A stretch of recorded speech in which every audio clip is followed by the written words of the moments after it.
तो वो प्रश्न मैंने आपके सामने रखे थे। परिचय महिमा में क्या, आप कौन, आपका नाम क्या, आप कौन पता चल गया। नाम क्या, रामायण पता चल गया।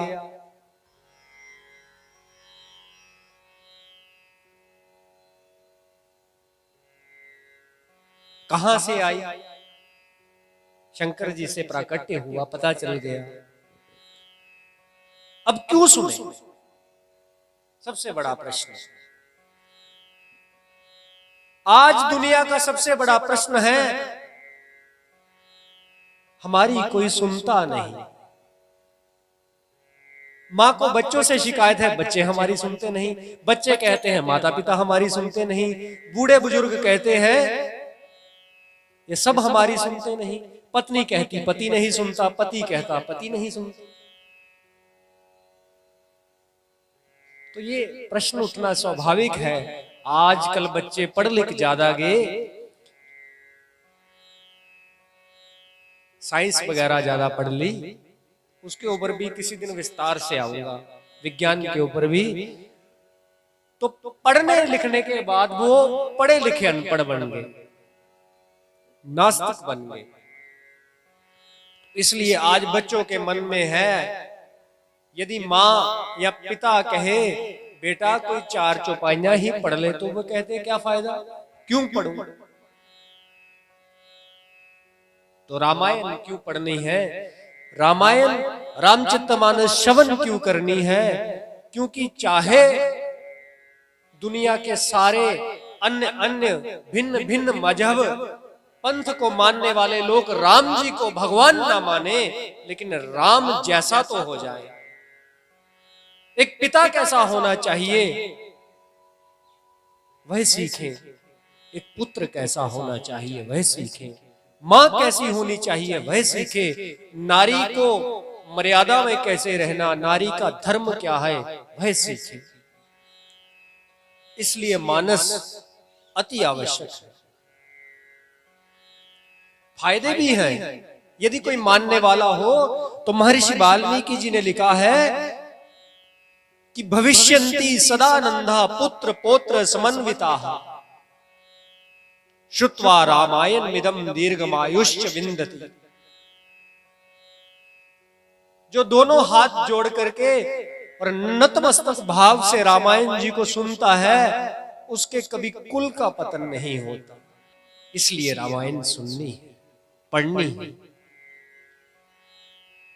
बने रामायण कोई ग्रंथ नहीं, कोई किताब नहीं। मैंने पहले ही कहा ये जीवंत है, इसमें जीवन है। जीवन कैसे है, ये हमारे श्री रघुनाथ जी और श्री मां जानकी जी का घर है। शब्द है रामायण। रामायण का क्या अर्थ, रामस्य अयनम। जहां राम जी वास करते हैं, जहां रहते हैं, उसको रामायण कहा जाता है। अब आपको यदि मेरे घर में मुझसे मिलने आना हो तो कहां आना है आपको? आपको तो मुझे घर में ही ढूंढना पड़ेगा कि चलो उनके घर जाते हैं, वो वहीं पर मिलेंगे, तो क्यों ना उनसे मिल लिया जाए। तो वैसे ही जब प्रभु को, राम जी को ढूंढना है तो कहां मिलेंगे? अपने घर में। रामस्य अयनम, जहां राम जी रहते हैं वह रामायण है। राम जी का घर रामायण है। मैंने पहले कहा, पहले नींव डाली, फिर सीढ़ियां बनाई 7, अब भवन निर्माण होने जा रहा, मकान बनने जा रहा। राम जी का मकान बनेगा पहले कैसा के बनाना। उस सुंदर जहां पर रघुनाथ जी वास करते हैं उसके दर्शन करने जा रहे हैं। और केवल श्री रघुनाथ जी का घर नहीं, रमायः अयनम, साथ में मां जानकी जी भी वहां पर रहती है। तो इसलिए राम जी को ढूंढते ढूंढते हमें, यदि उन्हें ढूंढना है, ढूंढते ढूंढते थक गए, नहीं मिले, तो आइए चले उनके घर में जाकर के उनकी चौखट को खटखटाते हैं, उनके दरवाजे पे दस्तक देते हैं। दरवाजा खुलेगा और हमें प्रभु के दर्शन होंगे। और वो दरवाजा कौन सा? यह दरवाजा और चौखट क्या, जो इसकी जिल्द है इसको कभी खोलो तो, यही तो नहीं खोली तभी तो राम जी नहीं दिखे। दरवाजा तो खोलो।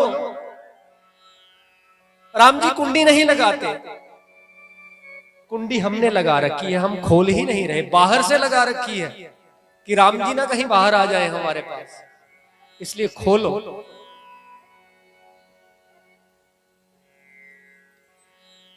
ये भव्य निर्माण का दर्शन आपने किया। मैंने शुरुआत में कहा था कथा किसको सुननी चाहिए और किससे सुननी चाहिए, तो वह भी सुनिए। बंधुओं, मैं आपका मनोरंजन करके थोनू असाई युसुइये चलिया, मेरी कथा का कोई फायदा नहीं। मेरी कथा यदि मानसी गंगा की तरह शुद्ध ना कर दे भीतर से बाहर से, तो कोई फायदा नहीं कथा करने का। अगली बार मुझे नहीं कहनी चाहिए कहीं कथा, आपको सुननी भी नहीं चाहिए। इसलिए बड़ी गहराई तक डूबना है, एक एक बात को समझना है। मैंने कहा जब मैं विश्राम दूंगा तब आपसे पूछूंगा कि आज की कथा में किसी को कोई संशय है, किसी का कोई प्रश्न है तो पूछे, मैं उत्तर दूंगा। हमें इस कथा से शून्य होकर जाना है, जीरो होकर, एकदम जीरो। इस दुनिया में बोलते हैं रहा जीरो का जीरो ही, इसको कुछ नहीं आता, लेकिन वह नहीं जानता कि जीरो ही पूर्ण है। कहीं से कटा नहीं, कहीं से फटा नहीं, कहीं से टूटा नहीं, जीरो ही पूर्ण है। और जो जीरो हो जाए राम जी के आगे, वही राम जी को पा सकता है। शून्य होना पड़ता है, भगवान के आगे शून्य होना पड़ता है। नहीं सुनता उसकी जो कहता है मैं तेरे नाम की भागवत करवाऊंगा, 1 लाख रुपया खर्च करूंगा, मैं तेरा मंदिर बनवाऊंगा। अरे तुम शून्य को होकर थोड़ी गए हो, तुम जीरो नहीं, तुम हीरो बनकर जा रहे हो। और जा भी उसके सामने रहे हो जो सुपर हीरो है। इसलिए जब भी सुपर हीरो के सामने जाओ तो जीरो बनकर जाओ, शून्य बनकर जाओ। एक हमारे विद्वान कहते हैं एकम सत्य विप्रा बहुधा वदन्ति, सत्य एक है, यही सत्य है राम जी, बाकी सब इनके स्वरूप हैं। तभी तो अंतिम समय में कहा जाता है राम नाम, ये एक ही सत्य है, कुछ सत्य नहीं, बाकी सब इनके नाम है, सब नाम। ये पूर्ण ब्रह्म एक ही है। हमारे वैष्णव संत गाते हैं श्री राम जी पूर्ण ब्रह्म है, सिया राम जी पूर्ण ब्रह्म है, पूर्ण ब्रह्म सब प्रकार प्रभु पूर्ण कामा। केवल राम जी पूर्ण ब्रह्म है। मैं किसी के खिलाफ नहीं, लेकिन मैं अपनी सरकार को किसी से कम भी नहीं कह सकता। अपना ही पुत्र सबको लाडला लगता है और अपना ही पिता अच्छा लगता है, वैसे ही मेरा पिता मुझे अच्छा है। वो एक है, एक। हमें शून्य बनकर जाना है, और जब शून्य बनकर के जाएंगे उसके साथ जुड़ जाएंगे तो अपने आप बड़े अंक को प्राप्त हो जाएंगे। अपने आप दोनों मिलकर के आत्मा परमात्मा 10 को प्राप्त हो जाएंगे, दशांक बन जाएंगे, बड़े बन जाएंगे, जो चाहिए होगा वो मिल जाएगा। इसलिए जाचक बनकर जाओ, जीरो बनकर जाओ। कथा सुनो, जीरो बनकर सुनो। जीरो बनकर ये नहीं कि मैं जो भी कह दूं आप चुपचाप सुन लो ना। हर एक चीज, हर एक आपके मन में जो प्रश्न है, घर में जाकर के उस पर चिंतन करना कि मुझे इस प्रश्न का उत्तर इससे चाहिए। हो सकता है मैं ना दे सकूं, कोई और दे दे, लेकिन मुझे इसका उत्तर चाहिए। स्वामी विवेकानंद के मन में जागृत हुई इच्छा कि मैं गुरु उसको बनाऊंगा जो मुझे भगवान के दर्शन करवा दे। सबके पास गए, सबका मजाक लिया, अंत में जाकर के सिद्ध परमहंस श्री रामकृष्ण जी से उनकी भेंट हुई। रामकृष्ण को पूछते हैं क्या तुम मुझे भगवान के दर्शन करवा सकते हो? रामकृष्ण ने कहा क्यों नहीं। सुबह स्नान का वेला था, विवेकानंद आए, गुरु बनाना है, करवाओ दर्शन। तो रामकृष्ण ने भी गर्दन से पकड़ करके और पानी के बीच में गर्दन डाला तड़फे, किसी प्रकार से मेरे प्राण बच जाए, हाथ पैर हिलाते हैं, तड़फे कि बाहर निकालो, बोल तो सकते नहीं पानी में। जब बिल्कुल मरने वाले थे तब रामकृष्ण जी ने बाहर निकाला और बोले, मिले भगवान।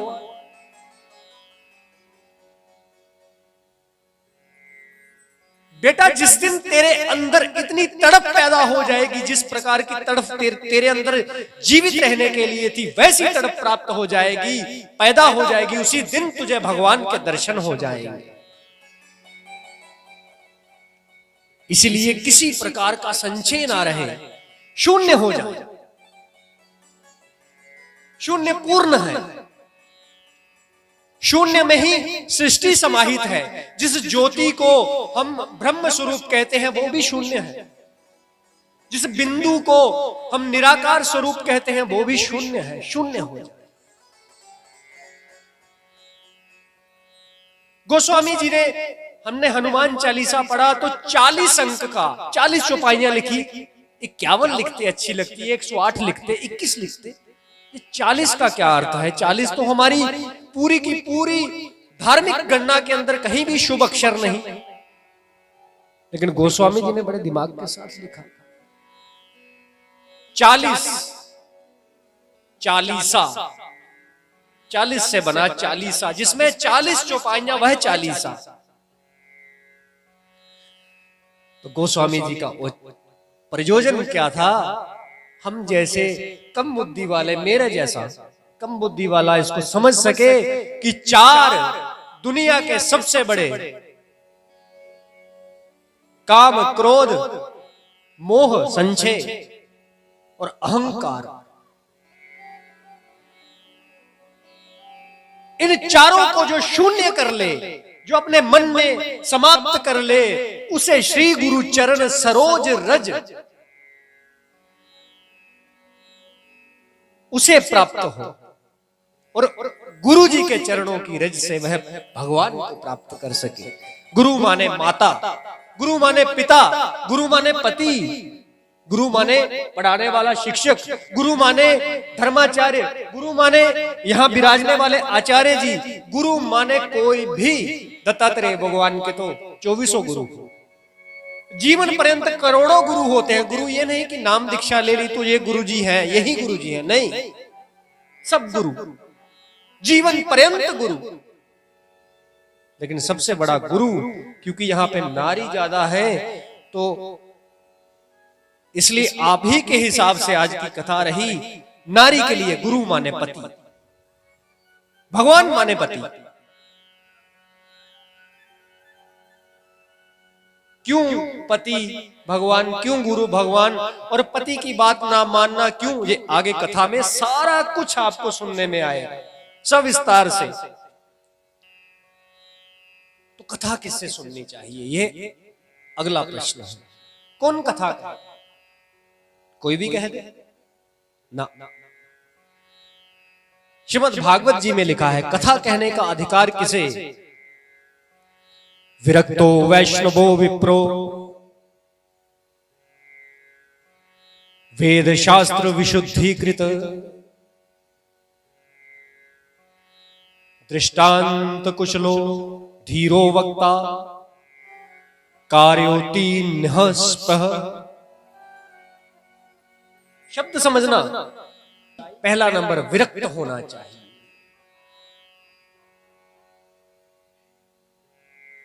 दक्षिणा करके ना आए और जाते समय हाथ फैलाकर ना जाए, मुड़कर नहीं देखे पीछे कि मिला नहीं कुछ। और यदि भगवान ने दिया है तो मिल भी जाए तो वहीं पे चढ़ा करके जैसे विरक्त हो। क्या करना पैसे का? विरक्त स्थिति में हो। हाँ, जीवन यापन चलाने के लिए वह कोई नौकरी करता हो, वो उसका श्रम है, लेकिन धर्म कार्य में विरक्त हो, धर्म कार्य को विरक्तता से करे, विरक्त हो। दूसरी शर्त रखी, वैष्णव होना चाहिए। वैष्णव माने भगवान शंकर को परम वैष्णव कहा गया है। भगवान शंकर से बड़ा वैष्णव कोई नहीं, जो श्री हरि के चरणों में अपार प्रीति रखता हो, भगवान राम के चरणों में, भगवान कृष्ण के चरणों में प्रेम रखता हो, वो होना चाहिए। विरक्तो वैष्णवो विप्रो, तीसरा नंबर अब आया विप्र। अब जी विप्र क्या बला है, ये क्या बला है? किसी भी पुरुष अथवा नारी जो ब्राह्मण कुल में हो, उनकी संतति से उत्पन्न बालक को ब्राह्मण कहा जाता है। क्या कहा जाता है? ब्राह्मण।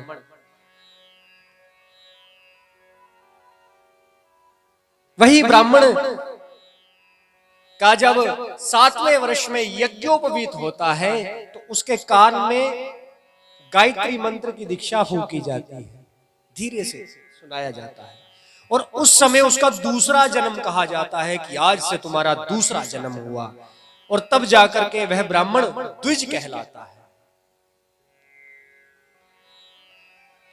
संस्कारात द्विज उच्यते, वह द्विज बन गया ब्राह्मण से। द्विज माने दूसरा जन्म। फिर वही द्विज जब गायत्री साधक हो जाता है तो उसे विद्या प्राप्त करने का अधिकार प्राप्त होता है, और वही बालक किसी गुरु के संरक्षण में रह करके 12 वर्ष तक, 12 साल तक जब विद्या अध्ययन, वेदों का अध्ययन करे, ग्रंथों का, शास्त्रों का अध्ययन करे, वेद पाठात भवेद विप्रा, वेद पाठात भवेद विप्रा। 12 वर्ष अध्ययन करने के बाद तब जाकर के वह विप्र बनता है। क्या बनता है? विप्र।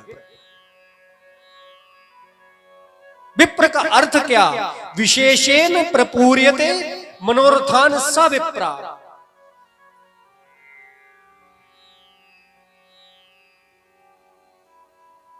वे ऊंची स्थिति को प्राप्त विरक्त हो, वैष्णव हो, विप्र हो, वेद शास्त्र विशुद्धिकृत, वेद शास्त्रों का जानकार हो, अध्ययन किया हो, दृष्टांत कुशलो, एक एक दृष्टांत इतनी अच्छी तरह आपको समझाए कि यदि ये समझ ना आए तो फिर से समझाए, दूसरे तरीके से, तीसरे तरीके से, जब तक समझ ना आए तब तक आपको छोड़े ना, पकड़े रखे, आपको समझाए। तीसरा, धीरो भक्ता, धैर्य होना चाहिए, उसमें संयम होना चाहिए, सत्यता को रखने वाला हो। केवल ऐसे ही व्यास या वाचक से कथा को सुनना चाहिए। अब मैं कहना नहीं चाहता, आप सब मातृशक्ति हैं, लेकिन नारी का ना ही यज्ञोपवीत होता है और ना ही नारी द्विज हो सकती है। नारी को गायत्री मंत्र भी नहीं जाप करना चाहिए, क्योंकि गायत्री का विधान केवल यज्ञोपवीत धारण किए हुए, जनेऊ धारण किए हुए ब्राह्मण के लिए है। नारी यदि गायत्री पाठ करेगी तो उसका विपरीत फल उसको मिलेगा, उल्टा फल मिलेगा, अनिष्ट होगा, अच्छा नहीं बुरा होगा। तो जब नारी यज्ञोपवीत धारण नहीं करे, द्विज नहीं हो, तो नारी विप्र भी नहीं हो सकती। और नारी को मैं हाथ जोड़कर प्रार्थना करूं, मेरी माता कोई भी इसको बात को सुने या बाद में सुने, गुस्सा मत माने, मेरी बात नहीं है, शास्त्रों की बात मैं कह रहा हूं। नारी को व्यास मंच पर आसीन नहीं होना चाहिए, नारी को कथा नहीं कहनी चाहिए। नारी हमारे लिए पराम्बा श्री जानकी जी का स्वरूप है, मां का स्वरूप है, लेकिन मर्यादा मर्यादा है। हम नारी को दासी नहीं, मैं कह रहा हूं, मैं दास आपके सामने कथा कह रहा हूं, नारी दासी नहीं, नारी तो मां है। इसलिए उस ढंग से भी अगर समझें तो नारी को व्यासपीठ पर कथा नहीं कहनी और उससे कथा श्रवण भी नहीं करने का विधान है। तो ये सब बातें आपको दीर्घ काल तक स्मरण में रहे, इसलिए मैं ये सब कुछ आपसे कह रहा हूं। कैसा हो कथा व्यास जे सुन लिया, कैसा ना हो जे सुने। क्या लिखा है? अनेक धर्म भ्रांता स्त्रैणाः पाखंडवादिनः। अनेक धर्मों में विश्वास करने वाला ना हो। कोई मुर्दे की कब्र है, जहां पर भी माथा रगड़ो ना ना, आप समझदार हैं। केवल करता हो तो उसी ग्रंथ की बात करता हो, उसी धर्म, सनातन धर्म तो एक ही भैया, उसी की बात करता हो जिसकी चर्चा चल रही है। चर्चा श्री रघुनाथ जी की चल रही है और लगा के कवाली बैठ गया ना। अनेक धर्मों में विश्वास करने वाला ना हो, भ्रांतियां ना फैलाने वाला हो, आपके संदेह को मिटाए, उल्टा संदेह को देकर शक पैदा करके ना जाए भगवान के प्रति, कथा के प्रति, धर्म के प्रति, राष्ट्र के प्रति। वैसा पाखंडी ना हो।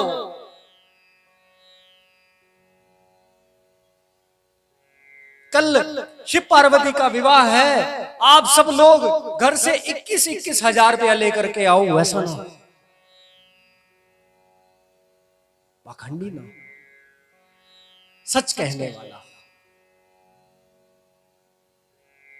पहले कथा कैसे मर्यादा से सुननी, आपके नियम बताए, अब मैंने अपने नियम कहे। और यदि आपको कभी भी कथा के बीच में लगे कि मैंने नियम तोड़ा है तो मुझे सावधान करना, कहीं मैं डिग ना जाऊं। और जब आप नियम तोड़ो तो संकेत में मैं भी कह दूं, गुस्सा ना करें। इसलिए मिल करके कथा में हम लोग प्रवेश करेंगे। कथा सुनने का सबसे बड़ा नियम अंत में लिखा है, प्रणमय शीर्षा नित्यं श्रोतभ्यम क्षत्रियेर द्विजात ईश्वरं पुत्रलावश्च भविष्यति न संशयः। किसी प्रकार का कोई संशय ना हो, हाथ जोड़कर श्रद्धा भाव से श्री रघुनाथ जी का स्मरण करें। ऐसा करने से क्या क्या मिलेगा? ऐश्वर्य मिलेगा, उज्जवल भविष्य मिलेगा और पुत्र की प्राप्ति होगी। सबसे बड़ा धन पुत्र धन है। ये 3 चीजों की प्राप्ति यह रामायण आपको करवाएगी। और मन में संकल्प ले लेना कि हे रामायण जी, मेरे मन में यह सकारात्मक इच्छा है कि मेरे घर में मेरे सारे परिवार के लोग धार्मिक हो जाएं, या मेरे घर में कुल की वृद्धि हो।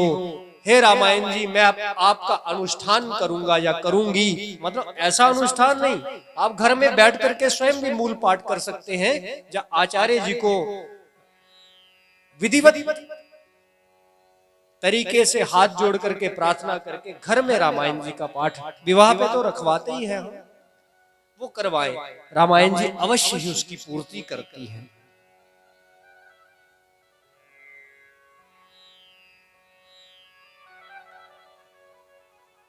अब कथा के बीच में मुझे लगता है कि आज दरवाजे तक तो आ ही गए, खोल ही लिया, अब दंडवत भी कर दे सरकार को।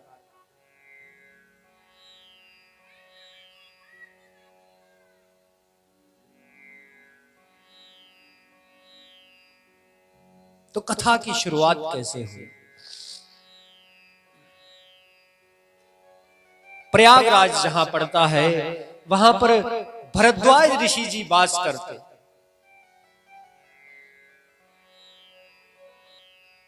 मुझे क्षमा करना, मैं थोड़ी कठोरता से श्रवण करवाता हूं, क्योंकि कथा ही मर्यादा पुरुषोत्तम की है और मर्यादा से ही सुननी है।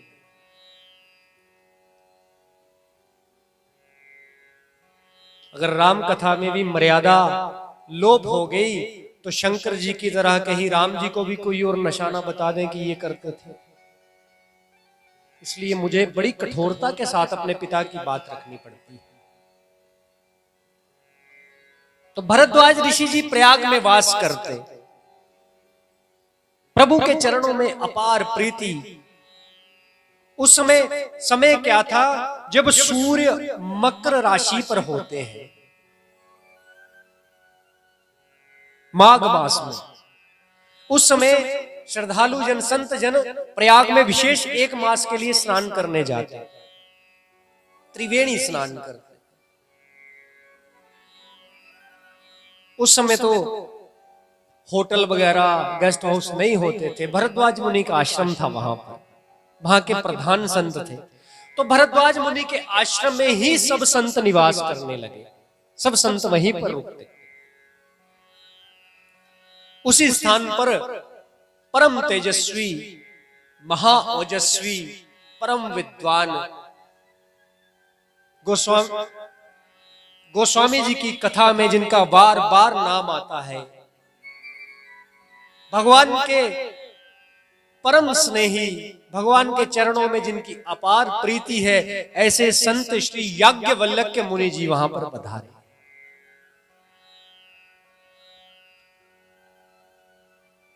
भरद्वाज ऋषि के पास वह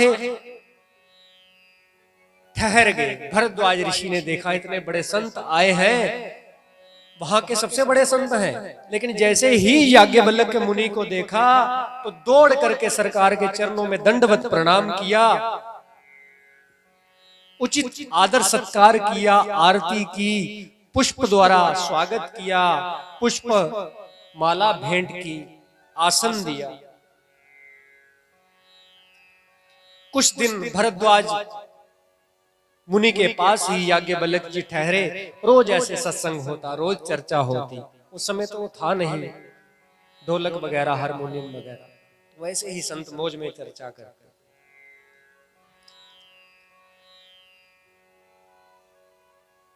एक मास पूर्ण हुआ, माघ मास पूर्ण हुआ, सब संत अपने अपने घरों में जाने लगे, अपने अपने स्थान पर जहां जहां विराजते थे, मठ मंदिर में।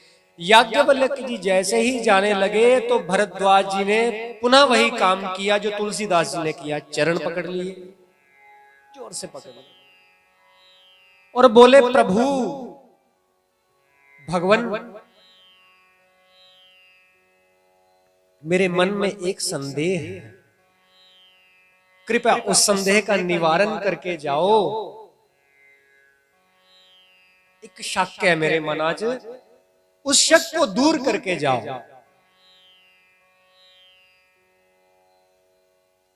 वह शक क्या था?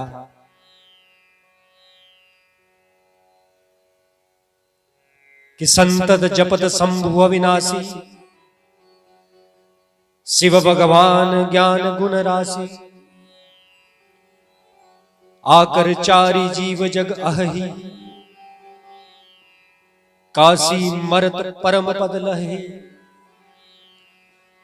मेरे मन में शक है कि जिन भगवान का, जिन राम जी का नाम शंकर जी, जिस राम जी का नाम शंकर जी दिन रात रटते हैं, जिनके नाम के प्रभाव से काशी जैसी मोक्षदायिनी नगरी मोक्ष को प्राप्त करवा देती है, व्यक्ति परम पद को प्राप्त करते हैं। हे मुनिराज, मैं जानता हूं ये उन्हीं राम जी की महिमा है, परंतु मेरे मन में एक शक है।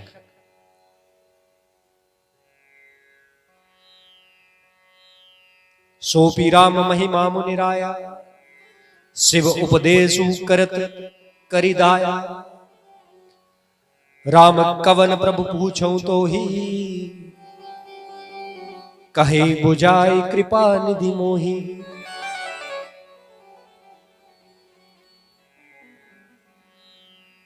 मैं ये जानना चाहता हूं भगवान, आखिर वह राम जी हैं कौन? मेरे मन में यह शक है कि वह राम जी कौन है। प्रश्न एक ही रखा, लेकिन एक प्रश्न में अनेकों प्रश्न रख दिए कि अब तो इनसे कथा सुननी ही सुननी है। वह राम जी कौन है? हे भगवान मुझे बताइए। मैं भी जानता हूं, मैं भी अनेकों राम को जानता हूं, लेकिन वो राम जी कौन से हैं? एक राम अवधेश कुमारा, एक तो अयोध्या के राजकुमार राजा दशरथ के पुत्र हैं, वही राम है। तिनकर चरित विदित संसारा, उनका चरित्र रामचरितमानस जो सारी गाती है दुनिया, वही राम है क्या ये राम? नारी विरहो दुखो लहो अपारा, जिसने नारी वियोग की पीड़ा को सहन किया, जिसकी नारी का हरण हुआ। भयो रोष रण रावण मारा, जिसने रावण जैसे राक्षस का नाश किया, क्या वही रावण? क्या वही रावण को मारने वाले राम हैं? प्रभु सोई राम की अपर को जाहि जपत त्रिपुरारी। क्या ये दशरथ के पुत्र जिनकी नारी का हरण करके रावण ले गया, जो नारी को वापस लाने के लिए, मां जानकी को वापस लाने के रावण का नाश करते हैं, क्या ये वही राम है जिनका शंकर जी स्मरण करते हैं, या अलग अलग है? एक ही है क्या? तो प्रभु मेरे इस संशय का निवारण करिए। और यही प्रश्न राम कथा की शुरुआत है। यहीं से श्री राम जी के चरित्र का, मानस की शुरुआत होती है। एक प्रश्न ने इतना बड़ा ग्रंथ हमारे सामने प्रस्तुत कर दिया। और यदि संशय ना होता, शक ना होता, तो कहां हमें ये कथा मिलनी थी। इसलिए कहा यदि आपके मन में कोई संशय हो तो मेरे सामने रखना, क्या पता मुझे भी कोई नई चीज मिल जाए, मुझे भी प्रभु का कोई नई लीला मिल जाए।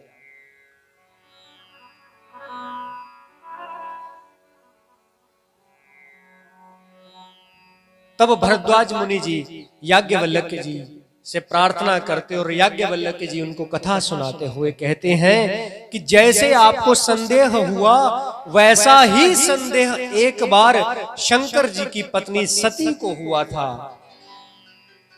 कि ये जो पत्नी के वियोग में जंगल जंगल घूम रहा है, ये ब्रह्म है, जिसकी आंखों से आंसू निकल रहे, ये भगवान है, ये कैसे हो सकता है?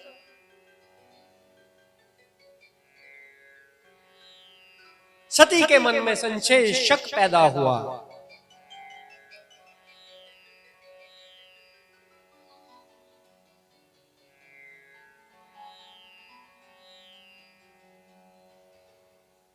सती के मन में शक पैदा हुआ। उसी क्षण को याज्ञवल्क्य जी भरद्वाज जी से कहते हुए कहते हैं कि उसके भी मन में संशय हुआ। तब शंकर जी ने जो कथा सती मां को सुनाई, वही कथा मैं आपसे कहने जा रहा हूं। इसलिए हे भरद्वाज जी, उस कथा को बड़े नियम से श्रवण करना। जितने नियम मैंने पहले आपको बताए, उन सब नियमों को लगा करके श्रवण करना। तो सब मेरे साथ कथा की शुरुआत में उस चौपाइयों को दोहराते हुए गाइए।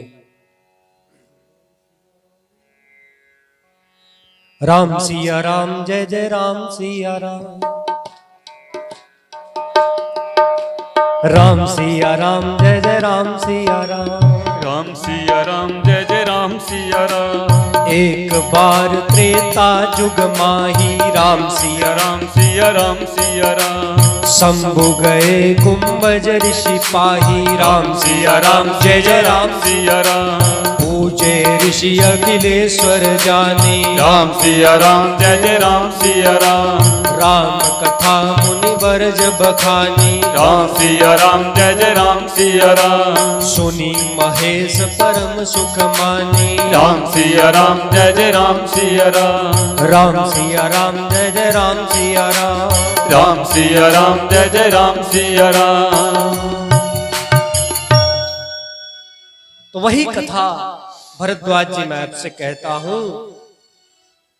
एक बार क्या हुआ, त्रेता युग में शंकर जी मां पार्वती जी के साथ जो प्रजापति दक्ष की पुत्री है सती रूप में, सती और शंकर जी दोनों इस प्रश्न का उत्तर सुनने के लिए कुंभज ऋषि के पास जाते हैं। कुंभज माने जो कुंभ से, गड़े से प्रकट हुआ। एक बार कुंभज ऋषि, जिनको अगस्त ऋषि भी कहा जाता है, उनके आश्रम में गए। गोदावरी नदी का तट है। अगस्त जी ने कथा कही, लेकिन कथा की ओर माता का ध्यान नहीं। क्यों ध्यान नहीं? माता के मन में एक चीज है, अहंकार था कि मैं महादेव भगवान शंकर की पत्नी और इस फक्कड़ से साधु से क्या मैं ज्ञान प्राप्त करूंगी, मुझे क्या ज्ञान दे सकता है। अगस्त जी ने कथा सुनाई, मां ने ध्यान नहीं दिया, सती जी ने ध्यान नहीं दिया। कथा पूर्ण हुई। बोले बाबा ने अगस्त ऋषि का साधुवाद किया और प्रणाम करते हुए बोले, अब आपने कथा सुनाई है, हम आपके जजमान हैं, तो प्रभु दक्षिणा लीजिए। तो अगस्त ऋषि जी ने दक्षिणा स्वरूप क्या लिया? धन्यास्ते कृतनः पिबन्ति संततम श्री राम नाम अमृतम। मुझे एक ही चीज चाहिए, मुझे राम नाम का अमृत दो, मुझे भक्ति दो। ये दक्षिणा मांगी कथा सुनाने की।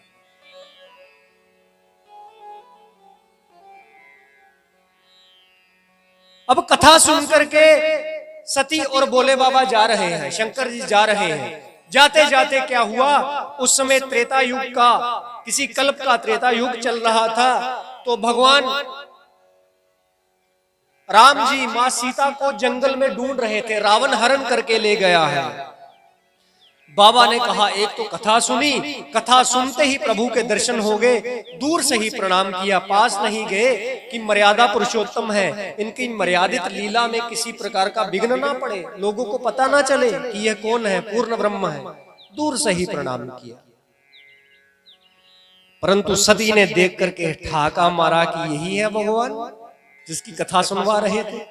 ये तो पत्नी वियोग में रोता है, ये तो पत्नी वियोग में दर दर भटक रहा है, ये भगवान है। तो शंकर जी ने कहा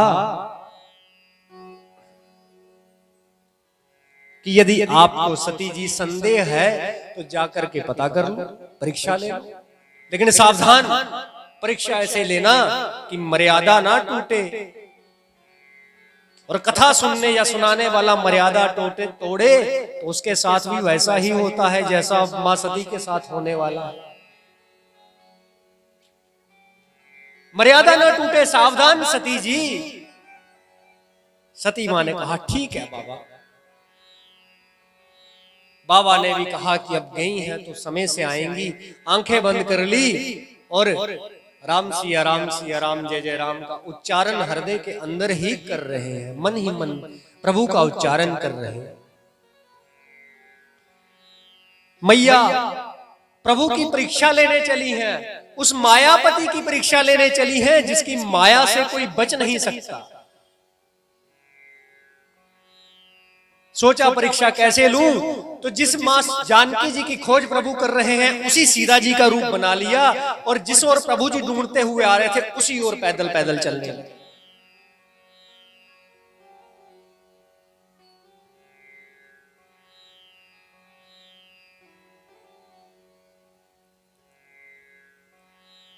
प्रभु जैसे ही सामने आए, सती जी को लगा कि अब देख करके प्रसन्न होगा, पत्नी मिल गई। लेकिन प्रभु ने जैसे ही देखा, जोरी पानी प्रभु कीन प्रणाम, हाथ जोड़ दिए, प्रणाम किया और पिता समेत लीन निज नामो, पिता के साथ, हे मैया मैं दशरथ जी का पुत्र राम हूं। सीता स्वरूप में सती मां खड़ी है, लेकिन प्रभु ने क्या कहा, हाथ जोड़कर कि हे मैया मैं सती, हे सती मैया मैं दशरथ जी का पुत्र राम हूं, आप अकेली यहां आई हैं, कहो बहोरी कहां विष केतु। बोले बाबा साथ नहीं आए, शंकर जी साथ नहीं आए, जैसे ही माँ ने सुना कि मैंने तो माया रचना चाही, लेकिन यह तो मायापति है, माँ डर गई और डर करके जिस ओर जाने लगी उसी ओर आगे प्रभु खड़े हैं। आंखें बंद कर ली तो आंखें बंद किए भी प्रभु दिखे, खोले तो दिखे, इधर जाए तो दिखे, उधर जाए तो दिखे। अंत में हार करके प्रभु के चरणों में अपने अहंकार को चढ़ा दिया। वापिस आई, भगवान शंकर के पास पहुंची। शंकर जी ने कहा क्यों परीक्षा ले ली? बोलती नहीं प्रभु, परीक्षा कहां ली, मैं तो वैसे ही गई थी पूछने। झूठ बोल लिया पति के साथ।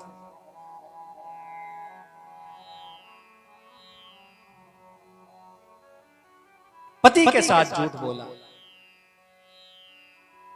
आचार्य चाणक्य लिखते हैं महाराज, बड़ा अच्छा सूत्र एक, निपस्यचितम कृपणस्य वितम मनोरथम दुर्जनम मानवानाम त्रिया चरित्रम पुरुषस्य भाग्यम देवाना जानाति कुतो मनुष्य। राजा का मन, राजा दे दिला च के चला गा, यह लोभी जिसको धन की बड़ी इच्छा हो उसका धन कितना है, स्त्री का चरित्र, पुरुष का भाग्य, ये केवल विधाता जानता है और कोई नहीं जान सकता। पति से झूठ बोल दिया कि मैंने परीक्षा नहीं ली, और बोला भी किससे? जो त्रिकालदर्शी है, जिससे कुछ छुपा नहीं, उससे झूठ बोला। तब शंकर देखूं धरि ध्याना, सती जो कीन चरित सब जाना। बोले बाबा ने ध्यान में ही देख लिया, अच्छा ये करके आई हो। और उसी समय मन में संकल्प किया कि हे सती जी, आपने मेरी मां का स्वरूप धारण कर लिया, अब मुझे भी आप में मेरी मां के ही दर्शन हो रहे हैं। आज से मन ही मन संकल्प किया, आज से मेरा और आपका पति पत्नी का रिश्ता यहीं पे समाप्त, क्योंकि मां के साथ कोई पति का रिश्ता नहीं रख सकता। तो आज से आप मेरी मां स्वरूप में, आज से हमारा रिश्ता नहीं पति पत्नी का, वहीं रिश्ता समाप्त कर दिया। और आज भी केवल झूठ के कारण पति पत्नी के रिश्ते, डाइवोर्स, तलाक, केवल झूठ आज भी। मर्यादा तोड़ दी मां सती ने, अपने ही स्वामी की, अपने पति की मां का स्वरूप बना लिया। उस दिन के बाद बाबा ने मां सती को पत्नी का स्थान नहीं दिया।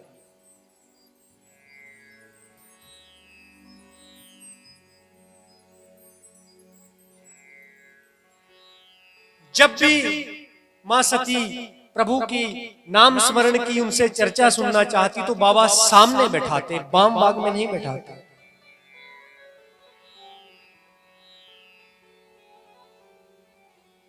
जाय शंभु पद बदनुह कीनी, सन्मुख शंकर आसुन दीनी। सन्मुख दिया।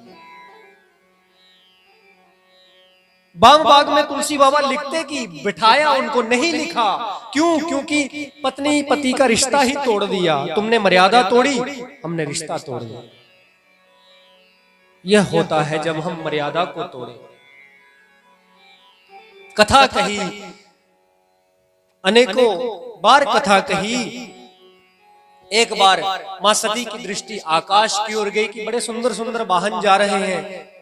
किसी को पूछा कहां जा रहे हो, तो बोलते आपके पिताजी, जिनको ब्रह्मा जी ने प्रजापतियों का अध्यक्ष नियुक्त किया है, प्रजापति दक्ष, उन्होंने यज्ञ रखा है, वहां जा रहे हैं। सती मां के मन में आया, मुझे निमंत्रण नहीं, मैं भी तो पुत्री हूं। शंकर जी के पास आई, हमारे पिताजी ने यज्ञ रखा है, हमें जाना चाहिए। शंकर जी सब जानते थे। दक्ष ने शंकर जी को नीचा दिखाने के लिए कि एक बार ब्रह्मा जी के सभा में जब दक्ष प्रजापति पधारे तो सबने सम्मान किया, लेकिन उनका अपना ही जमहाई उनके सम्मान में उठकर खड़ा नहीं हुआ। तो दक्ष जी को लगा, अरे ये तो अभिमानी है, इसको सबक सिखाऊंगा। ऐसा दक्ष के मन में अभिमान था। अभिमान तो बाबा में नहीं था। ब्रह्मा जी की सभा में उस समय तो शंकर जी राम नाम में लीन थे, आंखें बंद थी, कहां उठते वो। लेकिन दक्ष ने यज्ञ रखा है कि सबको बुलाऊंगा, शंकर जी को नहीं बुलाऊंगा, इनका अपमान करूंगा। मां सती ने हट की, मुझे मायके जाना है।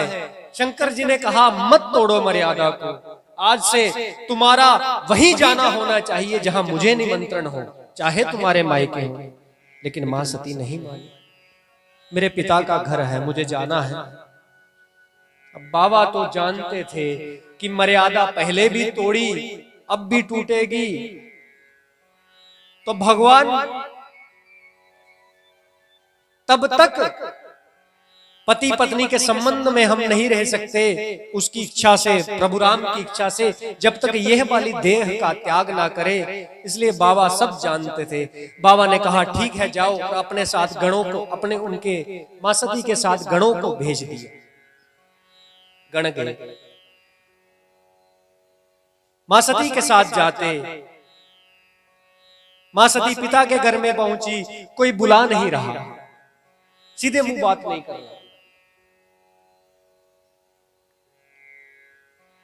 पिताजी से आमना सामना हुआ तो भगवान शंकर के प्रति अपमानजनक शब्द वह बोलने लगे, जिससे मां सती के मन में अत्यधिक पीड़ा उत्पन्न हुई। और मां सती ने उसी क्षण यह निर्णय किया कि जिस जगह नारायण अथवा मेरे प्रभु, मेरे पति श्री शंकर जी का अपमान हो, वहां पर मुझे 1 मिनट नहीं रहना।